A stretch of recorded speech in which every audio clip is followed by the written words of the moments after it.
നമ്മൾ ഇന്ന് പരിചയപ്പെടാൻ പോകുന്നത് സോളാർ സിസ്റ്റത്തിലെ ഏറ്റവും വലിയ ഗ്രഹവും പിന്നെ സൂര്യൻ്റെ 10% വ്യാസമുള്ള ഗ്രഹവുമായ ജൂപ്പിറ്ററെയാണ്.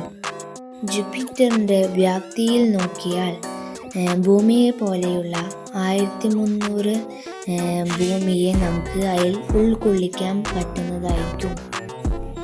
പക്ഷേ ഇതൊരു വാതകവിമൻ ഗ്രഹമായതിനാൽ തന്നെ ഇതിൻ്റെ വലുപ്പത്തിനനുസരിച്ചുള്ള മാസ് ഇല്ലെന്നാണ് വാസ്തവം. എന്നാലും ഭൂമിയേക്കാൾ 318 മടങ്ങ് മാസ് ഉള്ള ഗ്രഹമാണ് ജൂപ്പിറ്റർ. ജൂപ്പിറ്ററിൽ കൂടുതലും അടങ്ങിയിരിക്കുന്നത് ഹൈഡ്രജനും ഹീലിയവുമാണ്.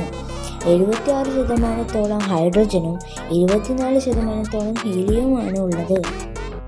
ഇതൊരു ടെറസ്ട്രിയൽ പ്ലാനറ്റ് ആയതിനാൽ തന്നെ ജൂപ്പിറ്ററിന് 2 പാളികളാണ് ഉള്ളത്, ഗ്യാസ് ലെയറും കോർ ലെയറും. പക്ഷേ സമ്മർദ്ദത്തിൻ്റെയും താപനിലയുടെയും സാന്ദ്രതയുടെയും അടിസ്ഥാനത്തിൽ നോക്കിയാൽ ജൂപ്പിറ്ററിന് 5 പാളികൾ മാത്രമാണുള്ളത്.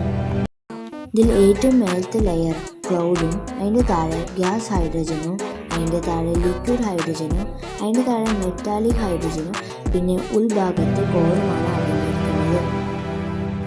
സൂര്യനിൽ നിന്ന് 75 കോടി കിലോമീറ്റർ ദൂരത്തിലാണ് ജൂപ്പിറ്റർ ഉള്ളത്.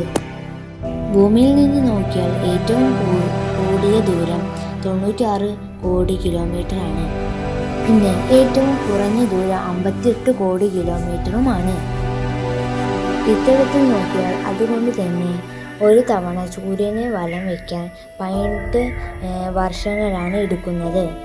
പക്ഷേ സ്വന്തം അച്ചുതണ്ടിൽ കറങ്ങുകയാണെങ്കിൽ 9 മണിക്കൂറും 56 മിനിറ്റും മതി ഒരു തവണ കറങ്ങാൻ. സൗരയൂഥത്തിലെ ഗ്രഹങ്ങളിൽ മുഴുവൻ മാസ് നോക്കിയാൽ പോലും ജൂപ്പിറ്ററിൻ്റെ അത്രയും മാസ് ഉണ്ടാകുകയില്ല. സൗരയൂഥത്തിലെ മൊത്തം മാസിൻ്റെ ഇരട്ടി മാസ് വേണം ജൂപ്പിറ്ററിൻ്റെ മാസ് എത്താൻ. അതിനാൽ അത് നമ്മുടെ ഭൂമിക്ക് അത് സഹായമാണ്. നമ്മുടെ ഭൂമിയിൽ പതിക്കാൻ പോകുന്ന ആസ്ട്രോയിഡ്സിനെ അത് തടുക്കുന്നതായിരിക്കും. ഇനിയും ജൂപ്പിറ്ററെ കുറിച്ച് പറയുകയാണെങ്കിൽ കുറേയുണ്ട്. ഞാൻ അതിൽ കുറച്ച് മാത്രമാണ് പറഞ്ഞിരിക്കുന്നത്. ഇതുപോലത്തെ സയൻസ് ഫാക്റ്റ് നിങ്ങൾക്ക് കാണാൻ താല്പര്യമുണ്ടെങ്കിൽ ഈ ചാനൽ സബ്സ്ക്രൈബ് ചെയ്യുക, എല്ലാവർക്കും ഷെയർ ചെയ്യുക. അപ്പോൾ വീണ്ടും വരുന്നത് വരെ ബൈ.